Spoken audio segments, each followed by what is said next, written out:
DeepSeek founder Liang Wenfeng, investor meeting. Welcome, everyone. When we started this company, we were not thinking about how much money we would ultimately make entering the capital markets, going public, or anything along those lines. That was never our original motivation. The first few dozen people did not think that way at all. Anyone who did would not have joined us.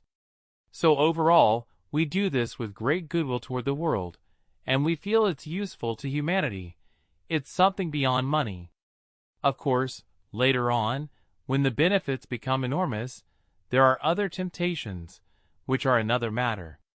But our original intention, our vision, and the vision we have maintained until now are not done in a way that maximizes commercial interests. I think this is a key point. About 20 years ago, the person I admired most in management was Jack Welch, the former CEO of GE. Looking back now, most of what he said may have been wrong, but he was right about the most important point.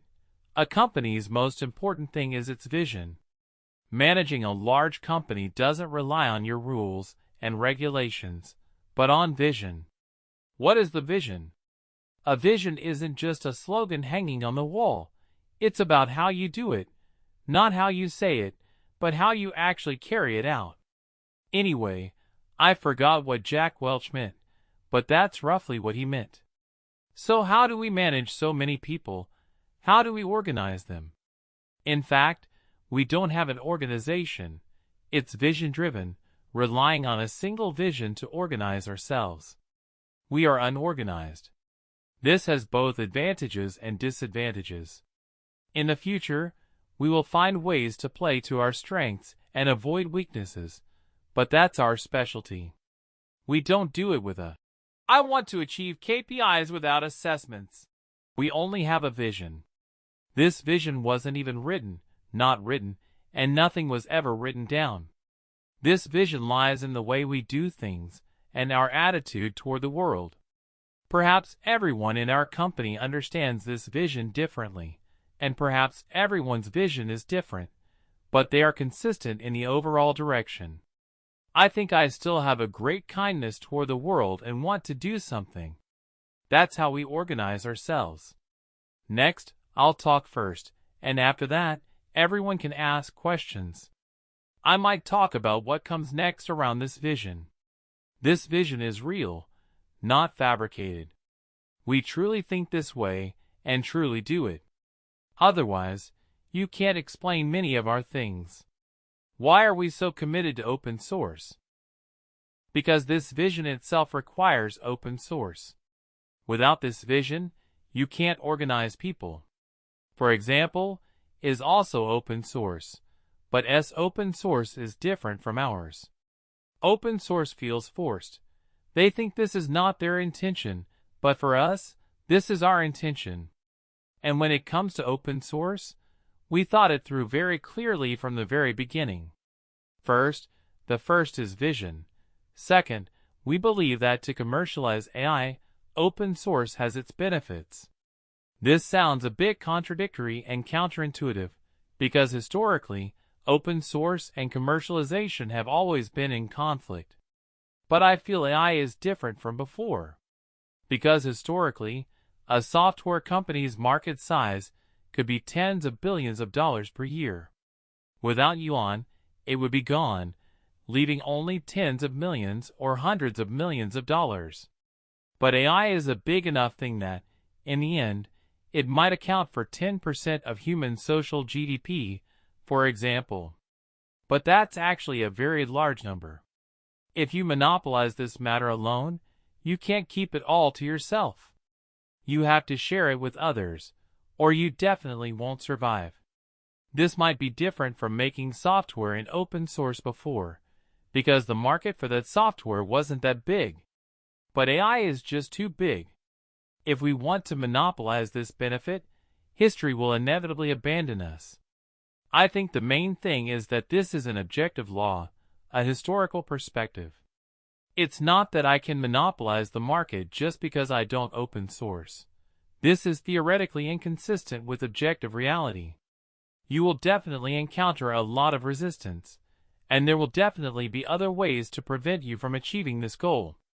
In this situation, I don't think it's necessary to follow traditional business thinking. You need a mechanism to ensure that the benefits you can gain are limited, so you have a chance to succeed. We need restraint. I think we really need restraint. If we want to succeed in AI, the first thing I think is to be restrained.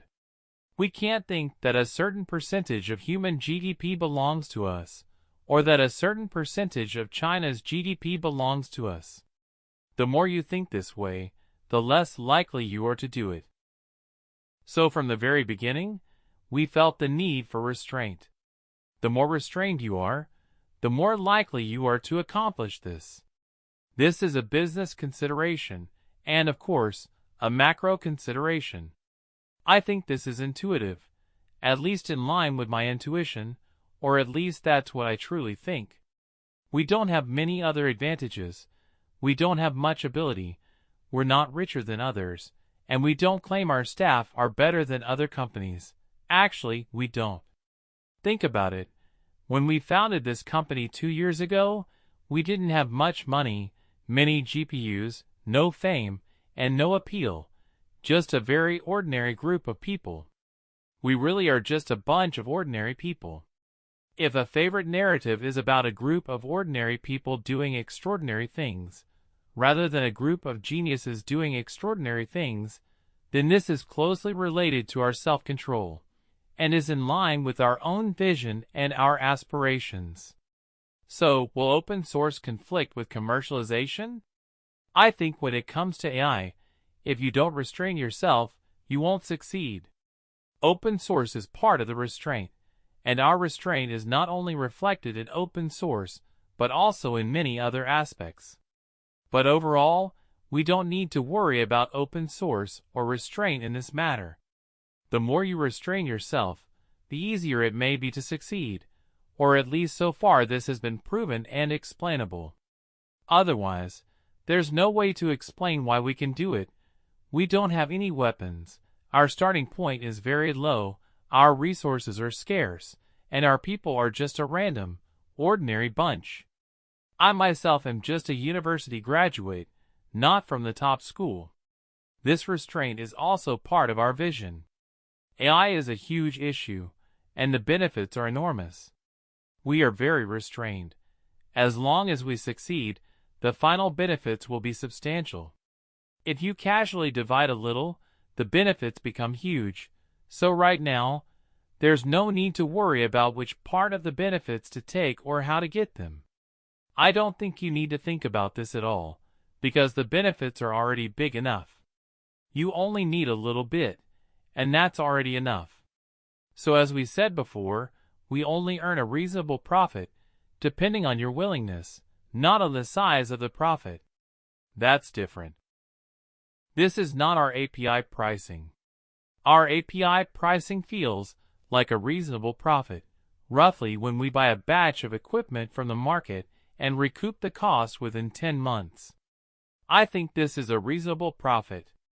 Under the current circumstances, considering your risks and upfront investments, if a server is amortized financially over 3 or 5 years, but commercially, we think about 10 months to recoup costs is enough. Okay, we think that's enough. So this is the logic behind our current API pricing. Our version 3.2 Flash and others all recoup the device cost in 10 months. This is our standard. It's not about maximizing profit. If it were, the price should be set higher. Because within this price range, user demand is inelastic. Even if the price is halved or the price doubles, the token consumption doesn't make much difference. If I had doubled my price, my total income would have nearly doubled. Wait a moment, I'll check it out. Oh, that's great. Let me tell you a story. It's one of our models. At first, we were worried about too much demand, so we set the price quite high, which made the team unhappy.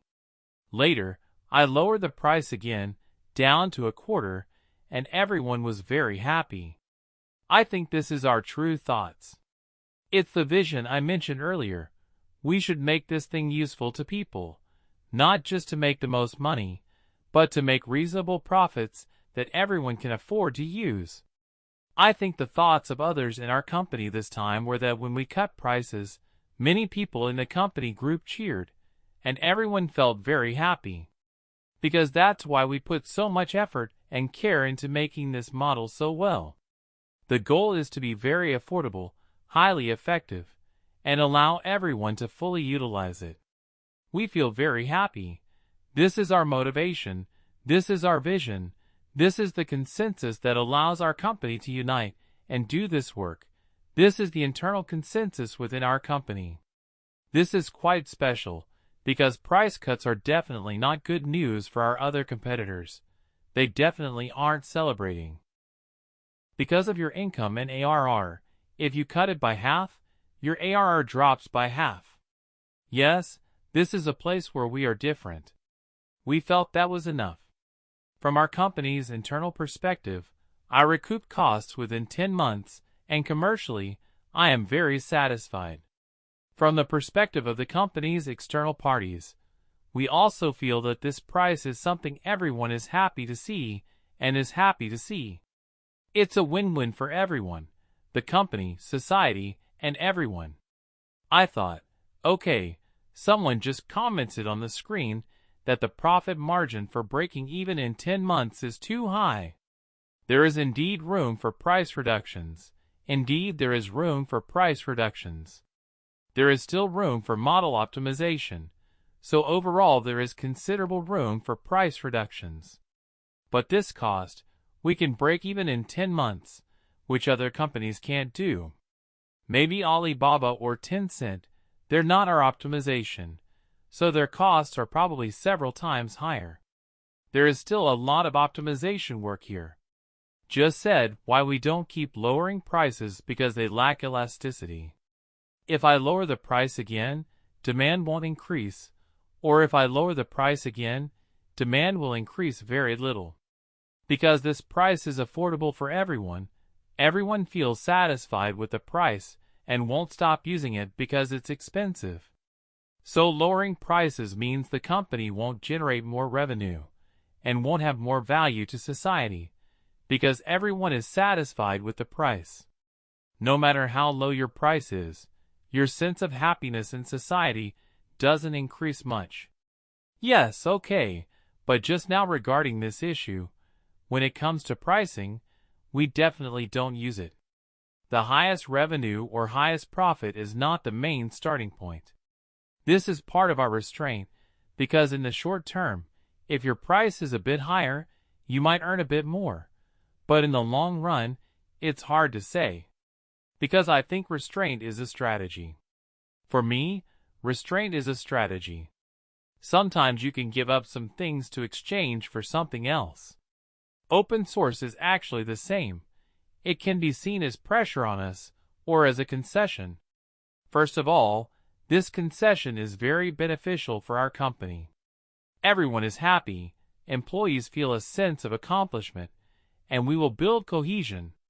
And this concession is beneficial to society, and society is happy, as are other peers or ordinary people too. So this kind of restraint is, in my view, that in the long run, it can increase the probability of achieving AGI. When considering one thing, I have no doubt that AGI will have tremendous commercial value.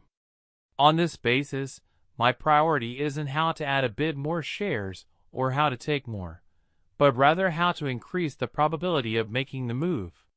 This restraint may also be reflected in many other aspects. For example, last year's Spring Festival saw a sudden surge in users, but we didn't pursue retaining them, monetizing them, or trying to grab commercial benefits and cash out on users.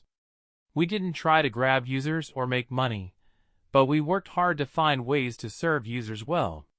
We don't have such thoughts about making the next super app, then competing with anyone, making the next ByteDance, or the next Tencent. We have absolutely no such thoughts. We could have done this, but we did not. My understanding is that this is also part of restraint. Don't think about making money from everything. Once you have users, it seems like you can make the next ByteDance and then take advantage of it. I think this is commercially feasible and possible. If last year we spent a lot of money and competed with ByteDance to grab users, that was also a strategy. But we chose a very restrained approach. I won't argue with you about this, because there's watermelon behind and the sesame seeds at the front. I shouldn't have taken every sesame seed. Of course, maybe the sesame is a bit bigger, but I think the AI at the end might not be that big. Looking back now, it may have been right that we didn't focus on the consumer market last year. Because you can see that there really is a bigger watermelon at the back, and the front is just a few small sesame seeds. If I had a lot of money last year and made this thing really big, what's the benefit? You don't get anything. These are my honest thoughts because I believe the future AGI opportunities should be very large, and the future AGI opportunities will always be very large. I don't even have to consider whether I'll occupy a position in it then, or what my business model will be within it. We don't even need to think about it. As long as there's such a big business opportunity, you definitely have a way. As for the sesame seeds mentioned earlier, we also pick them up, but we just pick a few casually. We don't stop or treat them as important things. So last year's consumer market daily active users were probably just minor issues. But we picked it up and maintained user engagement at a relatively low cost, because it could be useful in the future. Although it's unclear what this user is used for now, and it's a purely costly expense, it may be useful in the future. Since it's something we can get casually, we'll just grab it as we go. Looking at this year, it's very likely that our ARR revenue from APIs or AI will also present an opportunity. If this demand continues to grow, and GPUs can buy more GPUs, then ARR reaching hundreds of millions of dollars is very likely. If AI can reach $1 billion, then our company's cash flow could basically turn positive, covering my R&D expenses and all my expenses. So this is possible, but we haven't made it a priority. We will do this, but I think it's important. It's not our top priority, nor is it what we truly care about today. Bigger opportunities are still ahead. Earlier opportunities include last year's consumer market and this year's enterprise market. I think this needs to be done and done well, but that's not our goal. Or rather, most people in our company don't consider this a very important matter, nor do they consider it as important as AGI. I can talk more about open source, because many previous questions were about open source. First, I think we will be open source, and our strongest model might also be open source. Because I don't see the benefits of closed source sources, nor the inevitable benefits. ByteDance model is closed source. What are its benefits? I don't see any benefit. Even if the model is open source, if you tell everyone everything, the threshold is still very high. The threshold for others to use it is also very high. If he wants to use it, it's very difficult. Secondly, to get it in use, the cost must be very low, and it's very difficult. It's not that easy. Just because I open source doesn't mean they can easily achieve the same deployment costs as I do. There is still a lot of work to be done here.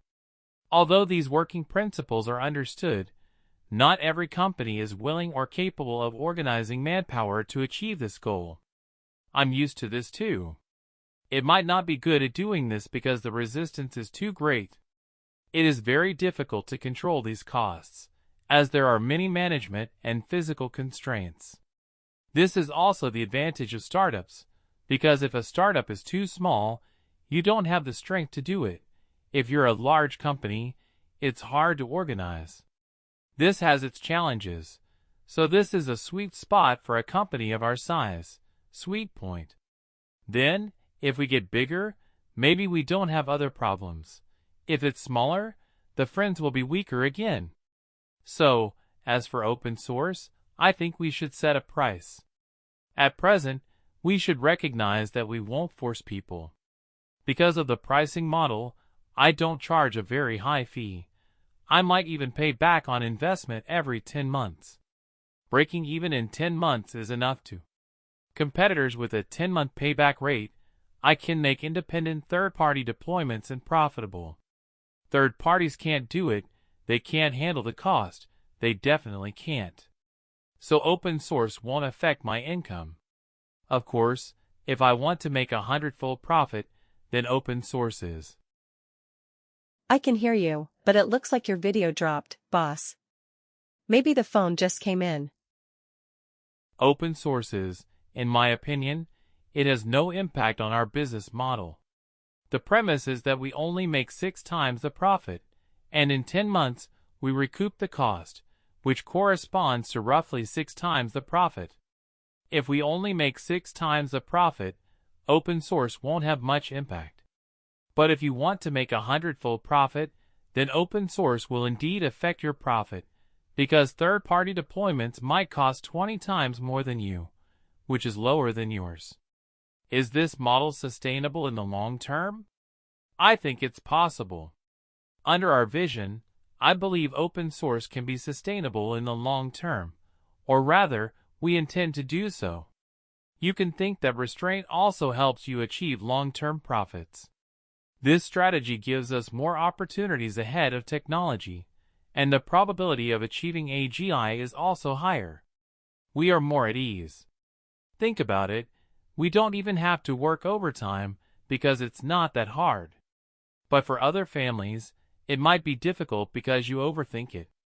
Actually, it's not difficult, it's not hard at all.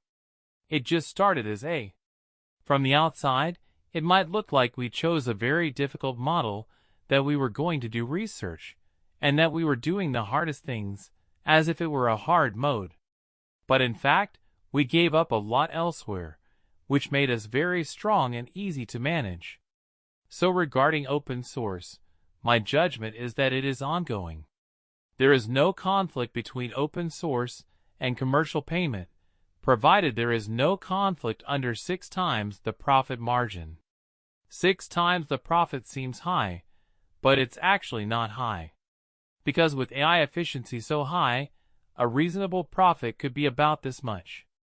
In the future, it might drop to 4 or 3 times, which I think is already. No matter how much we go, it can't drop any further. But it still generates significant profits. Just looking at selling APIs, I don't find it that appealing. But regarding this matter, you can say, no, I don't see any conflict. And I don't worry about others deploying our models and competing with us. I'm not worried at all. We also hope they can deploy it. We do our best to help the open source community, helping everyone deploy our models. I'm not worried he'll compete with me for this business, because the market is big enough. I'm just worried that it won't be able to deploy properly, that some details are not done right, resulting in poor results, or that its costs will be higher. Yes, there is no conflict here. Last year, when there was an enterprise market business, a common question was, our consumer market is open source. So does that mean consumer market conflicts with our consumer market? Because I don't have the advantage of traffic, or rather, Tencent itself has a lot of traffic. When they deploy our open source model, they take over all the consumer market users and take away my consumer market users. But actually, it doesn't. There are many reasons for this. Then the question is the open source model we provide the same as the model we deploy ourselves? It's the same. We don't open source a weak model and then deploy it ourselves with a better model. It's the same. This also shows that there is actually no conflict. Last year, we basically went open source in the consumer market, and we didn't see any conflicts in the consumer market services, really no conflicts. So, this is the part of open source. Next is the company's long-term vision. I think our goal should be AGI. Everyone may not have the same definition of AI, but that doesn't stop us from making AGI our goal. From a technical roadmap, the AGI roadmap is actually quite clear. With current AI technology, if you can describe a problem clearly and provide it with complete context and instructions, it has already surpassed humans. But here is a definition and a premise. You give it the full context, you give it the full instructions. And this definition is very difficult to achieve. For example, in today's meeting, we actually have a long, strong context ahead of us, maybe decades of context, which AI doesn't have. So now, what AI can do is that within a limited context, it can do better than humans. But it still cannot replace humans. There's still one thing missing here: continuous learning. Because people can also continue learning.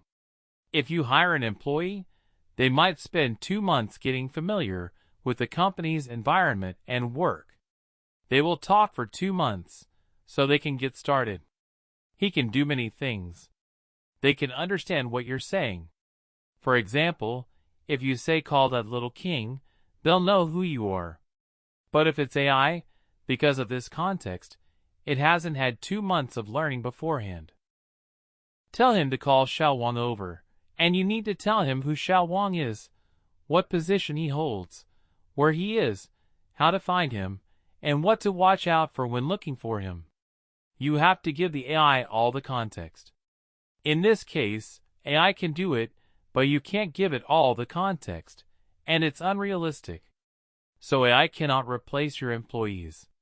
But if AI has continuous learning capabilities, like your employees, who come to the company to learn for 2 months then, but it can replace the people of the world. So we still have one learning step left before the next step. The development of AI can be understood as a ladder. Last year, the ladder was caught, meaning chain of thought, because we found that through chain of thought, intelligence can reach a higher level. By thinking for itself, it can set this ceiling and enable the AI to do more. So we crossed another step of the ladder. This year's ladder is agent, because we found that with agents, even with a lot of work, they can do more. Their capabilities are broader, and their intelligence ceiling is higher. Why stairs? Because every step behind is built upon what came before. Agents need to use COT, and COT also needs to use the previous ladder. The previous ladder is the language model, so it's not a wasted step. Therefore, the development of AI and the direction of intelligence are traceable. This year, the ladder is for agent, but the agent ladder will still be completed. It means that after solving all possible problems, it still cannot replace your employees. Rather, it has reached its maximum capability. It's like COT. Once COT reaches its limit, it has already surpassed the top humans, and in solving Olympiad math problems and programming, it has already surpassed the top humans. But it still stopped there. Its technology had not yet reached AGI. So you see, the direction of AI intelligence is traceable. After the agent, we think the problem to solve is continuous learning, how to enable the model to learn continuously, rather than giving it strong training, so it should be able to perform long-term continuous learning like a human. This problem is the same as completing tasks and so on. They are related and solve the same problem. Now, standing at the agent side, what we see is the next bottleneck: continuous learning.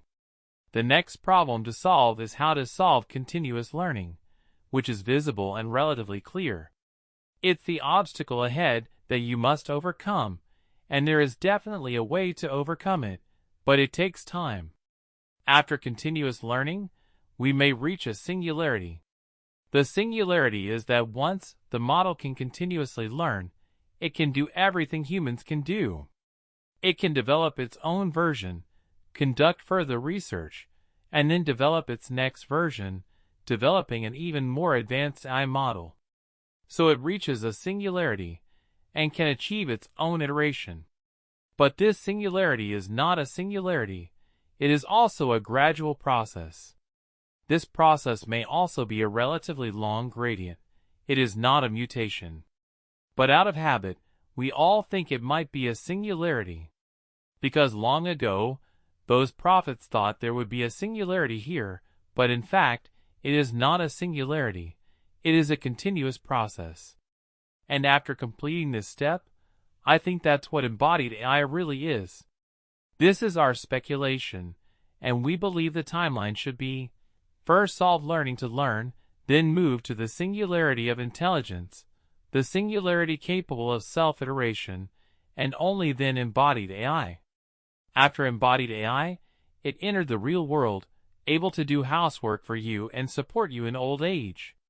We think this is a relatively ideal roadmap, but everyone's perspective is different, and there's no right or wrong. We just felt this roadmap was the easiest to handle. This roadmap is because at every step, you have to do very little new things. With this roadmap, we can avoid overtime. But if the roadmap is the opposite, for example, if you want to implement embodied AI first, then doing it yourself is exhausting. It's a tough job. We don't want a roadmap like that. We want it to be a bit easier. If we first solve continuous learning, then the self-iteration singularity, and finally embodied AI, the path becomes much easier. Because later on, you can use earlier technologies to help develop later ones. After the singularity, we can build embodied AI, so we don't need to do it ourselves. The model can come out on its own. So this is the answer to what our long-term goals are. I told him, this is our long-term goal, which is what we call AGI. Everyone returned to reality. The most important reality last year was that everyone wanted to build chatbots to capture consumer market traffic. But this year, the reality is that everyone wants to grab the revenue from the enterprise market and participate in it. Because if you don't participate, you're not even at the table, right? But we don't see it as an important matter, or rather, within our company, what we really care about is the AGI roadmap I just mentioned, and how to break through this technology next. But one thing is strange. What you most want is actually something you can't get. That thing I didn't care about was actually quite easy to obtain. There is a strategic advantage here. We have AGI in mind, and what we are doing is AGI. When we build the application, the consumer market, or the enterprise market, we don't need to put too much effort into it. It just requires very little effort. I think it's like standing at a high level of technology to do a relatively lower level tech, which is a dimensionality reduction strike. At least in last year's consumer market, we saw that this was indeed the case. We didn't put much effort into the consumer market. At one point, we didn't even want to maintain those users, but they just couldn't drive them away. Because they really couldn't be driven away, they ultimately remained. But a little. And this year, the enterprise market's revenue growth looks quite optimistic. I think this number is probably better compared to peers, I estimate. But we didn't put much effort into doing this. We simply didn't have it. When you do something, you do it along the way. When launching Internet Intelligence, AGI is a step I must take. It's a step. On the way to AGI, I had to go through these steps. So I provide all these technologies to everyone through APIs. I don't do anything extra. We're still working on AI, which is a byproduct. I just need a few people to maintain this API, and there's no customer service, no need for sales, nothing needed. Users will come on their own.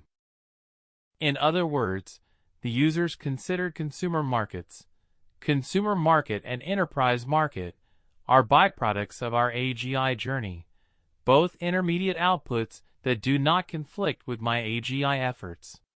I'm not doing it for the consumer market or enterprise market, but because we do AGI for AGI, and since we can produce it, I use it for commercialization. This is different from other companies. Other companies are doing this to serve consumer market users or enterprise market users. But for us, that's not the original intention. Our original intention is still to pursue AGI. I think this is, to some extent, a dimensionality reduction strike. AGI represents a greater vision. This vision can unite more outstanding people and has stronger cohesion. So I have an advantage in the organization, and I use that advantage too. It is a kind of dimensionality reduction strike. But if you are a commercial company and your vision is to serve consumer market users well, then that's a different story. It has other advantages: product, user service, and traffic, but not in technology. The current favorable situation is that modeling technology is the most important. You have to make the model well, and everything else. Yes, and this can explain the trajectory of our previous development. We really chose AGI, and I never thought about making a lot of users. Last year, during the Spring Festival, when we suddenly became popular, it wasn't in our script. We never even considered that thing. We just want to make this technology well. But at that time, I realized that compared to fully commercialized, product-focused organizations, our organization actually has extra advantages in talent and organization. That's amazing too. Back then, everyone was fighting fiercely at the consumer market, but in the end, someone who didn't go to grab it was taken away. This does show that the logic I mentioned earlier makes sense. There are indeed advantages in talent and organization. This talent advantage doesn't mean my people are smarter than him, but how I organize these talents, motivate them, and then collaborate. This thing has its advantages. Because gathering smart people together doesn't mean they can naturally cooperate or passionately pursue and achieve a goal, so you need a vision. What our previous experiences taught me is that the AGI vision is very powerful. Okay, that's the question. Then the next question is, what is the importance of core interests? As I said earlier, we have to be very restrained in many areas. But what are our core interests? In fact, our core interest is just one thing. Our greatest core interest is to maintain team stability. This is our greatest core interest, and can even be considered the only core interest. As long as I can maintain team stability, I can definitely succeed, definitely achieve AGI. It's that simple. As long as no one leaves, we can keep going, and I will definitely. Basically, there is little risk. Just saying that earlier or later will lead to setbacks. If I encounter setbacks and no one leaves, then I can keep going. Money is definitely not a problem. Resources are not a problem, and other elements are easily accessible. For us, there is only one core interest and one non-negotiable goal. We must maintain team stability. This is also a very major challenge we face, or rather, I believe it is the greatest risk. Of course, this risk has been largely alleviated with our recent financing, because everyone gets a lot of options, and the amounts are quite large. From the perspective of team stability, as long as the most important and oldest employees can stay stable, others are unlikely to leave. Even if others had fewer options or less income, he wouldn't leave. Because it's not just about money.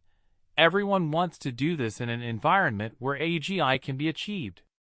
So for talent, it is still attractive. Historically, our talent mobility has been relatively low, and compared to peers, our talent turnover has always been relatively low. However, this remains our biggest challenge, the only challenge, so to speak. Everything else is just a matter of time. The rest will at most delay us by half a year or a year, but it's not impossible to do it. Definitely not lacking money, definitely not lacking resources. In fact, none of these are lacking. So much of what we're doing now is to maintain team stability. Aside from that, I think everything else is optional and can be restrained. We have always been very restrained and unwilling to compete with any major or small internet company. I hope I can empower him, or I can help everyone do this. I hope I can help everyone do this. This is also part of the business significance we mentioned earlier. The premise is that everyone doesn't care. Under this premise, we are very willing to assist anyone, even our competitors, including Alibaba, Shipu AI, and Moonshot AI, to do better. Because we don't lose anything. We were originally open source, and the boundaries haven't been clearly defined as much as possible. As for how to do this, I hope you can replicate it. If you can't reproduce it, just tell me, and I'll tell you how to reproduce it. This is part of open source. It won't be a problem just because you're a competitor. Of course, if it's a partner, I would do more. But when it comes to greater interests, there is no conflict. When dealing with the outside world, our attitude is, we only focus on the main line of AGI. This is what I just mentioned about GPT, COT, agent, and so on. Just focus on the main storyline. The AI field is very broad, and there are many things we feel are outside this main line. For example, 3D and video generation, I think they may not be closely related to the main line of intelligence, so we won't pursue them. There are also some things, like the world model. I think it doesn't have much to do with the upper limit of intelligence now, so we won't pursue it. But when others do, we are happy to help. Whether or not there is time is one thing, but there is no conflict of interest. We also hope these AI technologies can be applied in various production environments, improving social productivity and helping all industries enhance their productivity. We are very motivated to do this. Whether I have the time, manpower, or whether our classmates themselves are interested is another matter. But there is no conflict of interest. We hope to achieve this goal. And we believe this has no conflict with business, and the benefits we should receive are still substantial. I think that by maintaining this attitude, we didn't get anything less because of it, nor because we were open source or because of our kindness or by helping others. For example, last year's consumer market users are still quite large and stable. I think our enterprise market this year is also quite optimistic. My goodwill didn't affect my business interests. It didn't affect me at all. In fact, it might even add some points. This may seem counterintuitive, but it really is. Or we might think the other way around. If we violate it, it's inevitable. Can I get more of it? No. One question is, how do we understand that the world model has no connection to raising the AI intelligence ceiling? I'm talking about this stage, and that's our judgment. We see that this is our own AI roadmap, not the only roadmap. From our understanding and judgment, the most important thing right now is to train AI well. To train AI well, you don't need a world model or even multimodality. Because if you narrow the AI training range a bit, there's no multimodal mode, just some tasks you can't do, but that doesn't affect the algorithm's effectiveness. Multimodality ultimately has to be done. What matters now is training, and the next step is to solve the problem of continuous learning, and then the next step is to solve the problem of asking itself. But this roadmap doesn't include a world model or video generation. Video generation was very popular when it first came out, as if it was a must-do. If you don't do it, you're not an AI company. So I find it strange. If you think about it carefully, it has nothing to do with the smart roadmap. In fact, you'll notice that when Sora first came out, everyone did it, big companies and small companies alike. But the small companies later cut it all. It has nothing to do with the upper limit of intelligence. But in business, it's a good business in business. But this has nothing to do with intelligence. We don't do it because it's a good business. We only do it because it's something on the smart roadmap. Video generation is relatively clear, so let's use it as an example. Then the meaning of world model, is less clear, because many things can be called world models. From our judgment, the world model and intelligence are not yet the most important things at this stage.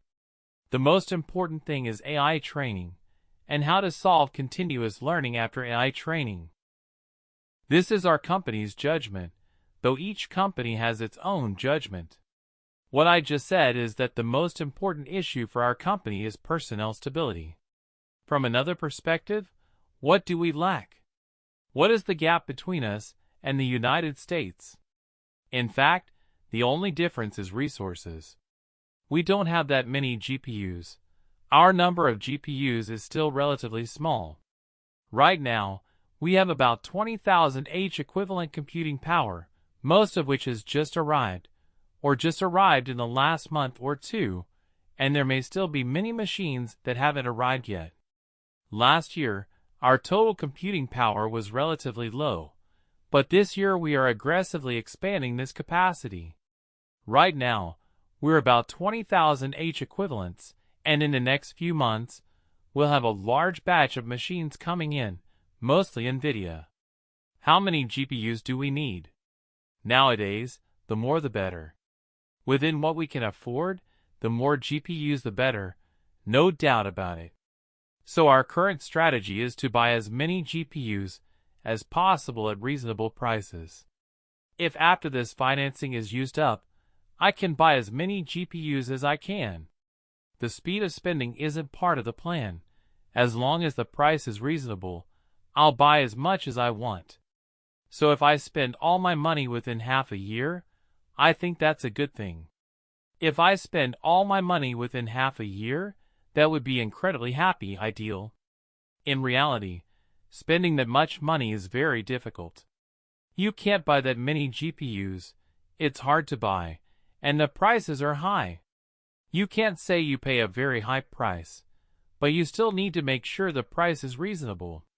If I could spend all of this money within 6 months, that might be ideal. Turning cash into NVIDIA GPUs is certainly better than leaving it in the bank, where the return is only around 2%. By contrast, an NVIDIA GPU can earn back its cost in roughly 10 months. So you can definitely buy as much as you can. If you buy a GPU at first, you have plenty of space later. By providing services or doing things yourself, you can always have cash flow. If I have cash flow, I can survive. I don't need to keep lots and lots of money on my account. So, we're only worried about not being able to buy that many GPUs. If we could turn all our money into GPUs, we would not hesitate to convert all our money into GPUs, and we would be willing to pay a certain premium for this. We are willing to pay a certain premium to turn it into a GPU because it's such a good deal. Even after paying the premium, it's actually very difficult to achieve this goal. Objectively speaking, if I can spend $20 billion this year, it means our procurement department's performance is excellent. The gap between us and the US is mainly in resources, and not in terms of people. There is almost no gap in people, because they are the same group, possibly Chinese. When Chinese people go abroad, some stay in China, some stay abroad, some go abroad. He never said that smart people go abroad, but no. Actually, it's rather random. The smartest people may not say that half go abroad, but that half stay in China. There is no shortage of talent in China, and our base is large, with so many people replenishing us every year. Talent is not the bottleneck. Resources are the biggest bottleneck. Resources first affect talent cultivation, because with limited computing power, we have fewer opportunities to conduct experiments, so overall, our talent gap is lower than in the US. The talent gap is essentially due to differences in computing power. We cannot afford to train the very largest models today. Even if we spent the entire $50 billion, we still could not afford the training, and even if we assembled the hardware, serving the model would be too expensive. The largest models activate roughly 800 billion parameters. In China, the largest models are still in the tens of billions of activated parameters, so the gap is about an order of magnitude. To train a model at the scale of the largest frontier AI systems, we would need about 50,000 GB300 GPUs, or roughly 200,000 Huawei 950 accelerators. That covers training alone, before accounting for research experiments. So the biggest gap between us and the United States is resources.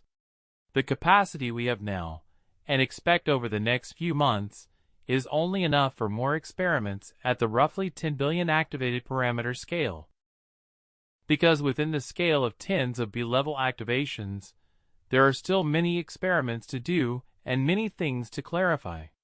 We should be still quite far from being able to train models with 800B, and we have plenty of time to develop, so there aren't as many lags.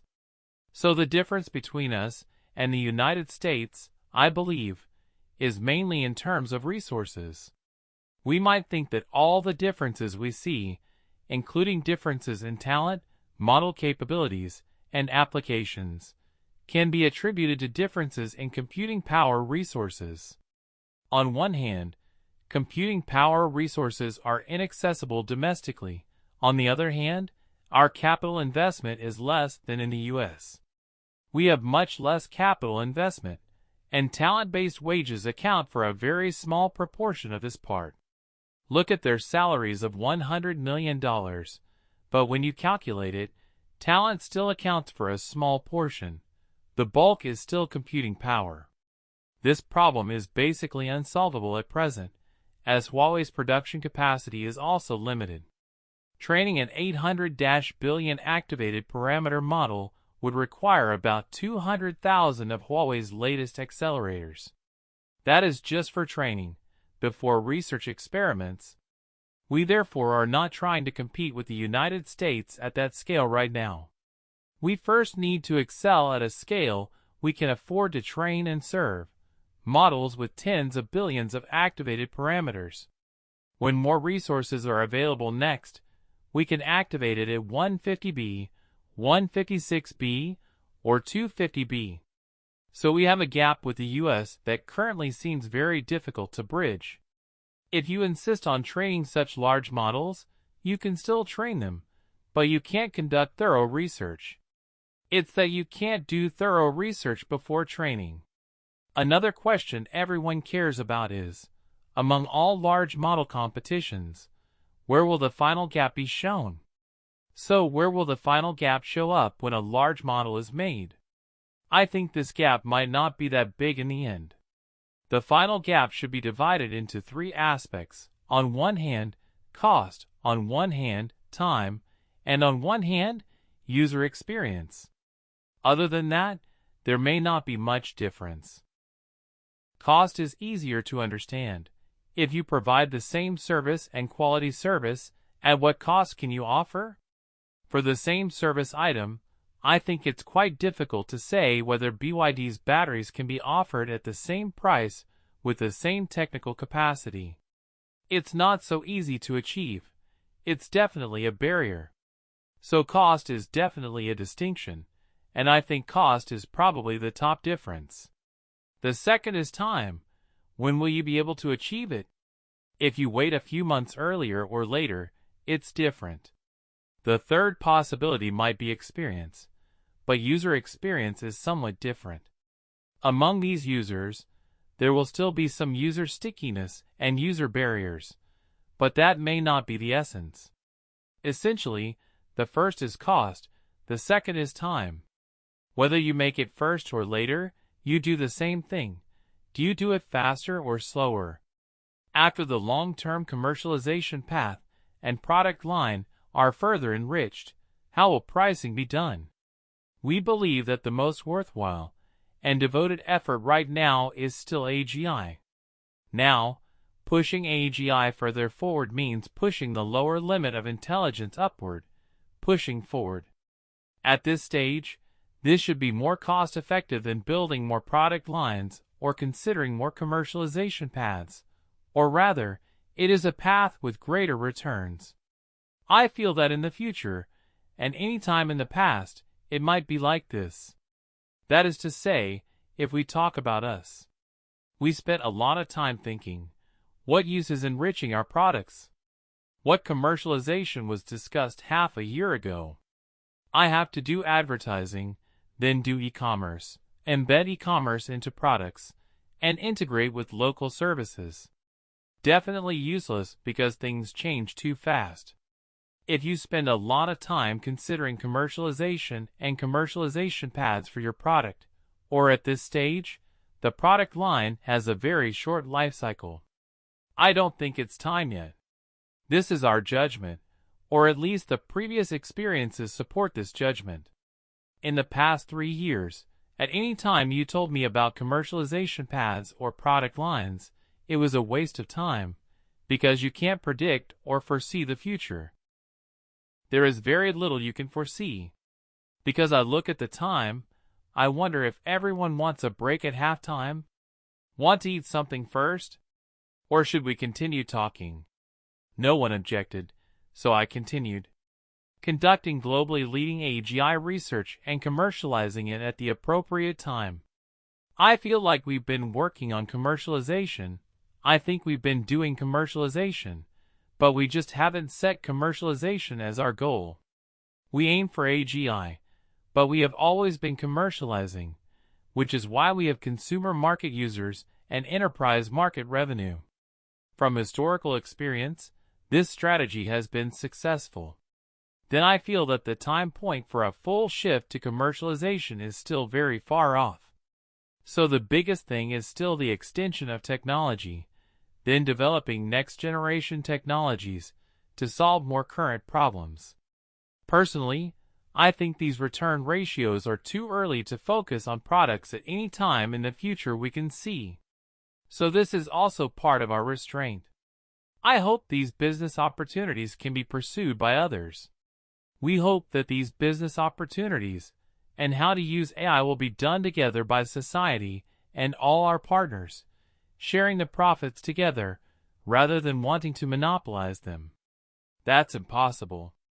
And we don't have that much energy, and our organization doesn't have enough people to do this. For partners, our financing is actually carefully selected. As for the specific cooperation proposal, first of all, I think our interests are aligned. Those whose interests align most with ours, who have the least hostility toward us, or rather, what we most hope for to succeed. Not everyone wants us to succeed, because we still harm the interests of many others. The processes and decision-making mechanisms for major company strategy, technology, and business decisions. Our company as a whole is built on consensus. I'm not saying I decide everything alone, but I seek consensus. My authority and influence within the company are built on consensus. For example, if I want to do something, I first look at what our consensus is and whether everyone wants to do it. There may be some guidance or biases, but the guiding effect is limited, and the guiding effect is very limited, and it is still based on consensus. This decision-making mechanism is actually a consensus-seeking mechanism. It's not about pushing something forward. It must be consensus for me to push forward, and only then will I push forward. Currently, most of our efforts are focused on DeepSeek. We took a 5-minute break. All right, quickly. Everyone can speak live and give me some feedback. We're fine here. How about we take a 5-minute break? The gap in final results among models is likely a comprehensive approach.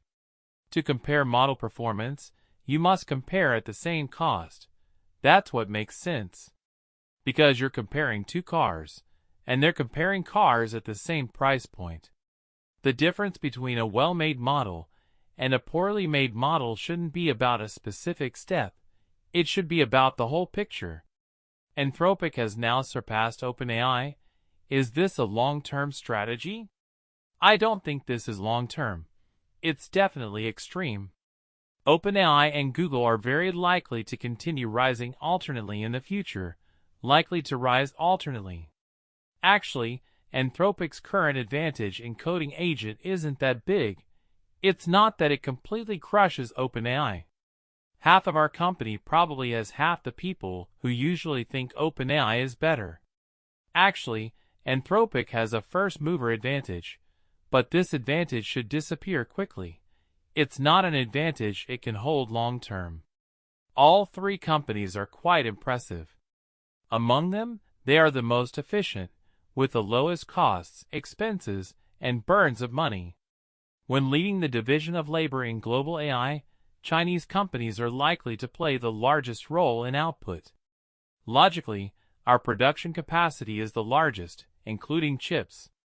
Chips may have the largest production capacity and the most electricity, so our AI is very likely to be one of the three Solaris. Chinese people make these products the cheapest and then improve their effectiveness. After all, many foreign products are now made in China and are not much different from those in the US. AI may be the same in the future, but Chinese-made AI may be cheaper. This cheapness may be systemically low, just like other industries where services offered in China are cheaper. When I need to get things done, my habitual thought is, what do I gain the most from doing at this moment? If I think making products now is the most profitable, then I think making products should be the most profitable. If I think AGI should achieve the greatest returns now, then I should start with AGI. Obviously, I think making products isn't the most profitable right now. If you are dealing with domestic AI accelerators adaptation, domestic AI accelerators now actually present a historic opportunity. Previously, domestic AI accelerators faced a challenge in adaptation: poor ecosystems. After buying the GPU, it can't be used. It doesn't have NVIDIA's ecosystem. Therefore, NVIDIA's moat is very strong. But this is changing. NVIDIA CUDA's moat is rapidly disintegrating, and there may be three main reasons for its rapid disintegration. On one hand, now that AI exists, and with AI, it's much easier to build this ecosystem than before, because AI can write code. I can use AI to build this ecosystem, which is exactly like NVIDIA's. First, because of AI. Second, there are some new technologies. For example, our company developed a technology called Tilelang, which is a high-level language. Using this high-level language to write CUDA operators can quickly cover NVIDIA's entire ecosystem, combined with AI, which seems like no obstacle. But it's not finished yet, though this technical route seems to have no obstacles. Another point is that CUDA, which NVIDIA evolved from gaming GPUs, is closely related to the design of gaming GPUs in many aspects. CUDA is compatible with gaming GPUs. Previously, AI computing was a very small field, smaller than the market for gaming GPUs, so this was reasonable. But now, the market for GPUs is already larger than gaming GPUs, so there's no reason for these two to be coupled together. The trend is toward decoupling these two markets. Future chips from both Huawei and NVIDIA will be purpose-built AI accelerators rather than extensions of earlier gaming hardware. In that environment, the importance of NVIDIA's traditional ecosystem falls sharply, because a dedicated accelerator does not have to be tied to CUDA. Or rather, when this chip was designed, the ecosystem was already considered. It's a bit complicated, but anyway, domestic AI chip replacement now presents a historic opportunity. We believe that within the next year, we will see one thing proven: the domestic chip ecosystem is completely flawless. Previously, I thought there was a problem, that it was unusable, but in the future, I believe within a year, we can reverse this perception, or perhaps use facts to reverse these beliefs. Domestic AI chips have no hardware or ecosystem issues. The only issue is insufficient production capacity. Domestic AI accelerators can adapt to this without obstacles, and NVIDIA can't stop it. In a normal business environment, I can buy NVIDIA GPUs, but domestic substitution is quite difficult. But with NVIDIA GPUs unavailable, everyone had no choice but to develop domestic chips. Against this backdrop, there are no obstacles to adapting domestic AI accelerators. I think domestic AI accelerators building ecosystems as good as, or even better than, NVIDIA is not an obstacle, but it will take time. We are currently mainly cooperating with Huawei. Huawei adapts itself, but we will participate in this ecosystem ourselves and deeply engage with Huawei. Huawei's problem is still insufficient production capacity. Huawei is giving us about 16,000 GPU production capacity. Internet giants might have over 100,000 GPUs, and we have over 10,000 GPUs. I think this ratio is quite, but this might already be Huawei's limited production capacity. So we can't expect to train a larger model on Huawei, or a model activated with hundreds of B parameters, sometimes even this year. But next year or the year after, there might be a chance. Huawei AI accelerators adaptation. Our main task is to make the high-level language compiler well and Tiling well. Once Tiling is done well, the problem may be resolved. This matter sounds complicated, but when we do it and explain it afterward, it becomes much clearer. You can understand that when V3 was trained, it still used NVIDIA GPUs, but it no longer used NVIDIA's ecosystem.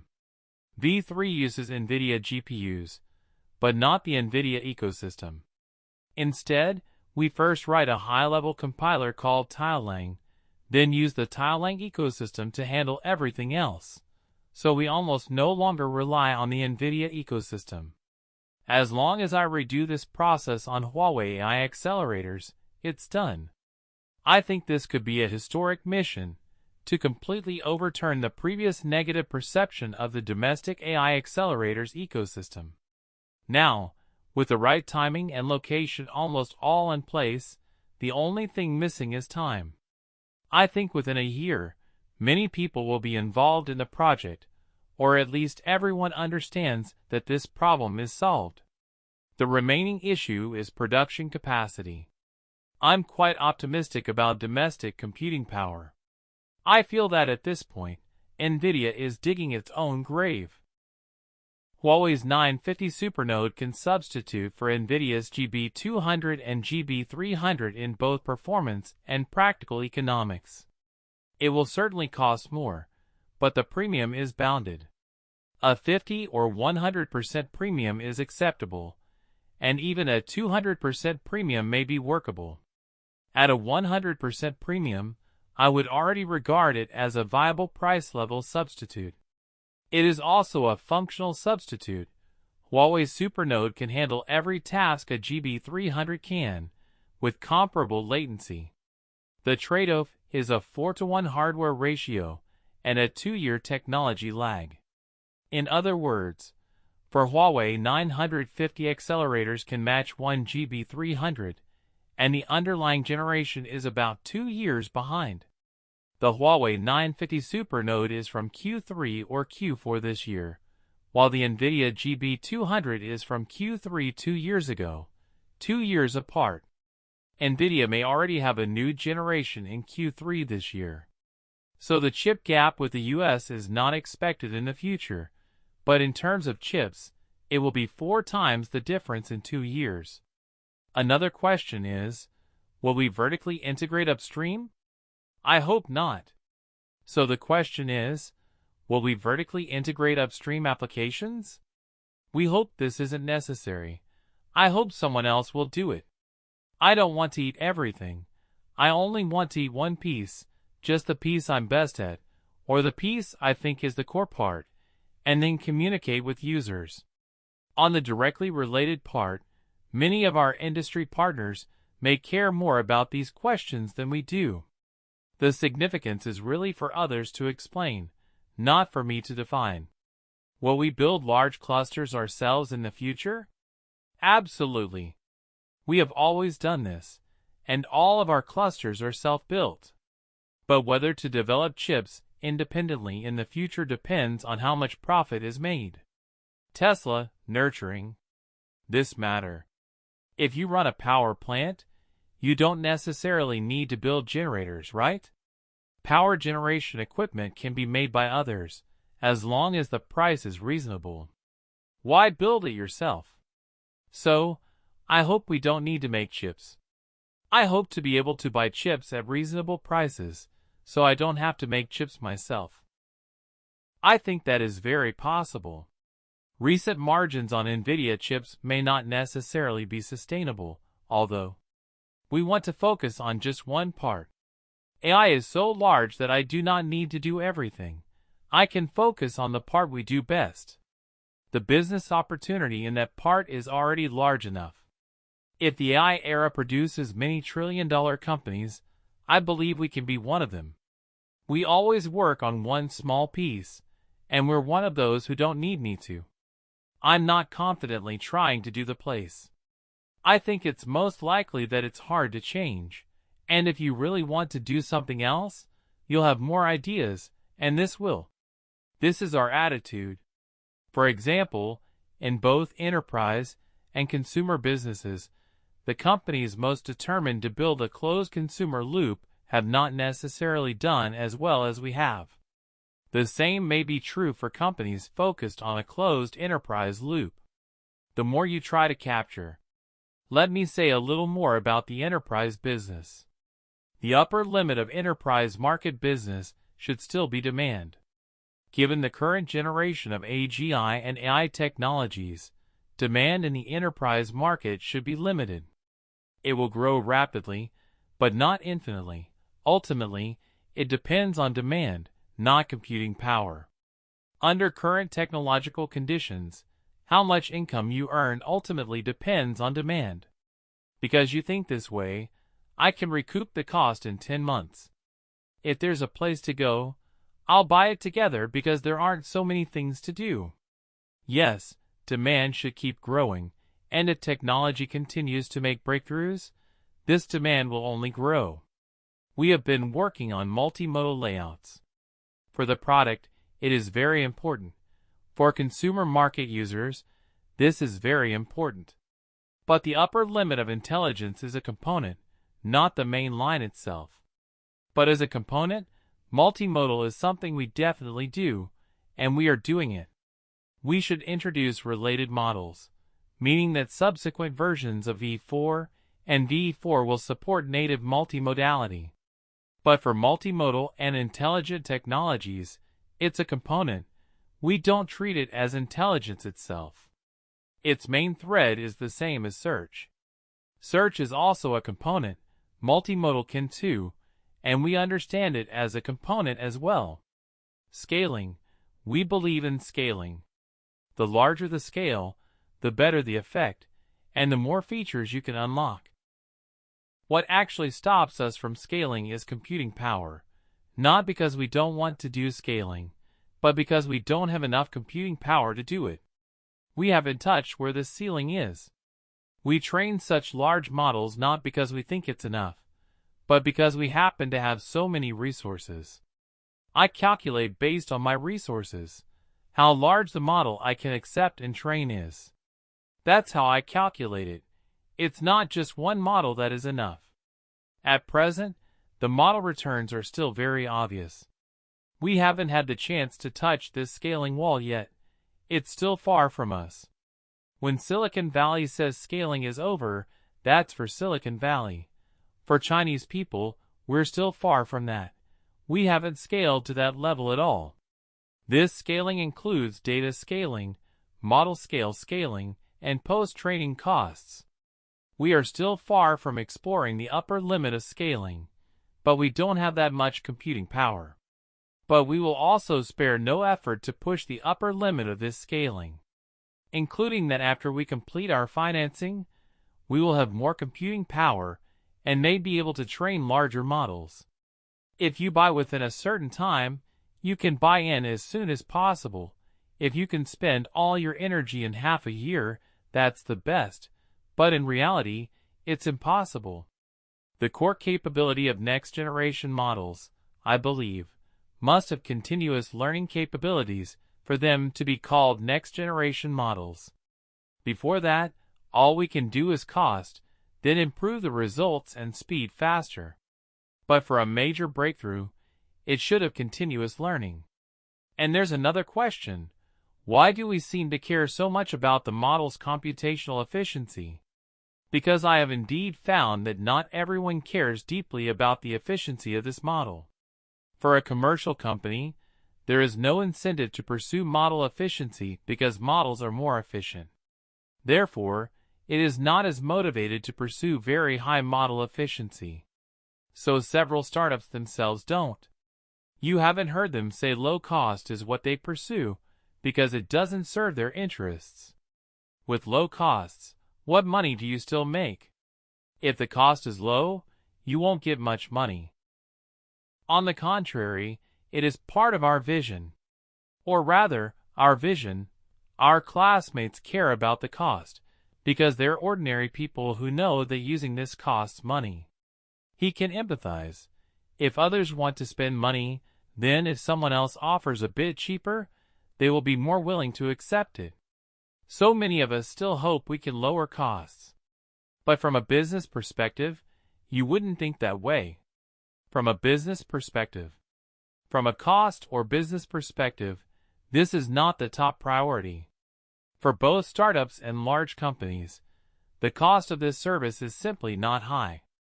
But I think we want it to be lighter, and I want it to be affordable, especially given China's computing shortage. It's affordable and usable on domestic AI accelerators. I think low cost is first and foremost a result. Our model has indeed been moving toward lower cost in terms of model architecture, which is related to our vision. We still have many algorithmic methods, and costs can go down. Another reason for the lower costs is, the lower the cost, the more I can train a larger model, and the more I can afford to handle bigger models. With the same computing power, if my computational efficiency is higher, given limited computing power, I can handle larger models. For a large company, he might not consider it that way. For large companies, resources can be increased, and this can be solved by adding resources. However, we prioritize cost efficiency. The value of database models is quite broad, and data should be almost half the size of the model. Why do I feel that if I want that, or if AI can account for 20% of GDP, and then I want to make up 5% of that, it absolutely won't work. Because I will definitely be defeated by another person. If that person says I only need 1%, then I will definitely be defeated by them. If my goal is to account for 5% of AI's total human GDP, then theoretically, that account still holds true. Look at OpenAI. It seems they can calculate this calculation and theoretically make sense. But he has a problem. He will be defeated by another person willing to take only 1%. Because another person said, I'm doing so well, but I only need 1% of global GDP, and then I'll beat him.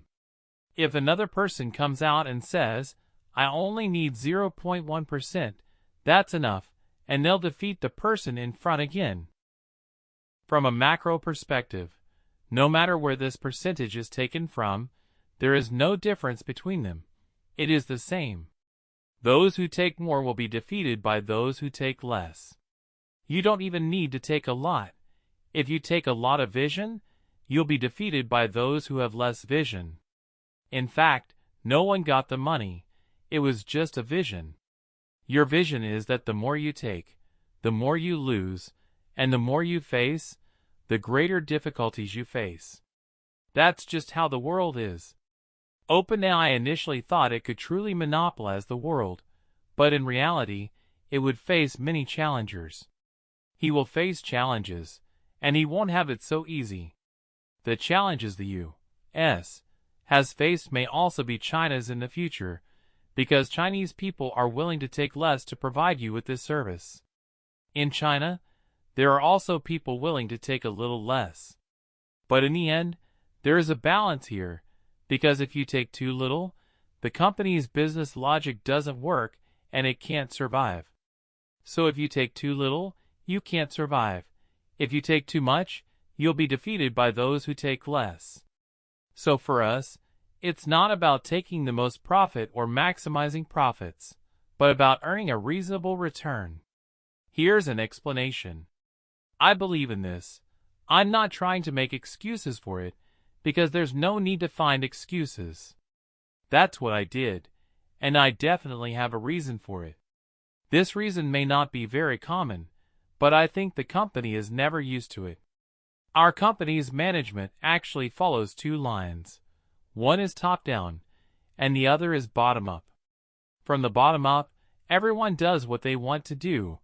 No one controls them, no KPIs. From top to bottom, it's about doing real work. To do something collectively, everyone in the company needs to work together. For example, if we want to release V4, then we divide the work, and everyone has to do a part. That is from top to bottom, then from top to bottom. We call this doing real work. Generally, we hope that serious tasks do not take up half of all employees' time, so serious tasks should not exceed half. He still had half the time left unassigned. He could do whatever he wanted. This is a scope of research that allows him to explore on his own, according to what he thinks is important, and what he explores, without any prerequisites. As long as the company can support it, and the company's computing power can support it, or if it doesn't need computing power and needs very little, then there's no need for coordination. So this is how we are now organized. Some people think we work top-down, others think we work bottom-up, and I think both are true. One of my standards is that it's best not to exceed half of the serious business. We generally don't work overtime much. There are two reasons for working overtime. First, conducting research requires a relatively relaxed environment. If you push too hard, you can't do any research. Because since you need to have this interest yourself, you should think about these issues regularly. So you need to be in a relatively relaxed environment to have a chance to explore. This is out of cultural research needs. Second, we are very focused. We are very focused, which means we have very little to do. Then I wouldn't have so much to do, and I wouldn't need to work overtime. This is consistent with the previous restraints. Because I restrain myself, many times I just don't do it. Then I have less to do, and everyone gets less work. You see that many of our products are incomplete, and we haven't tried to fix them. This is also part of our culture. Okay, since there are many questions, I scan most of them. If you have any questions, feel free to ask. Investors are welcome to open the mic and share their views. Let me give you a quick reminder, Liang Wenfeng has shared a lot of sensitive information, so please do not share any numbers or situations, including GPU counts and such. Also, never record your screen to share it with others. Thank you all very much. If you have any questions, feel free to share your thoughts with me. Brother Yang, can you share more timelines on when continuous learning will bring breakthroughs, including what architectures, algorithmic innovations, and other key elements are needed to achieve continuous learning? Few people needs research. Now, the whole world is studying this issue. In other words, for investors, what they see most now is agent. But for those of us researchers, what we see now is more about learning and how to solve the problem of learning.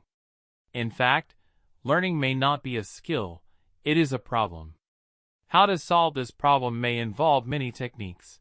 It's not just one technology, not just one thing, but many things. Or rather, AGI is made up of many things, requires models, and then many other things. In fact, it is also an engineering and algorithmic problem. This question is quite specialized, but there are many methods and a lot of research. Mr. Liang, thank you. I am very grateful for this opportunity today. First of all, I really want to respond and express my gratitude. What you said at the beginning moved me deeply and inspired us a lot. You mentioned that this team carries the greatest goodwill and hopes to contribute a little to the development of society and human intelligence in this industry. And within it, there is a sense of mission and vision. I think this is very similar to the corporate culture of the company we serve. It's cultivating oneself and mastering others. I deeply understand why you lead your team in open source work. I vividly feel that if we become a bird paradise like the banyan tree, benefiting all things without competing, then it will be accepted by everyone, and all things will coexist and eventually be everywhere. Therefore, through this investment, we will also express our recognition, support, and respect for this mission and vision. At the same time, we also hope to contribute to the future of this industry and in areas where we excel. I would also like to continue consulting and discussing with you on this topic.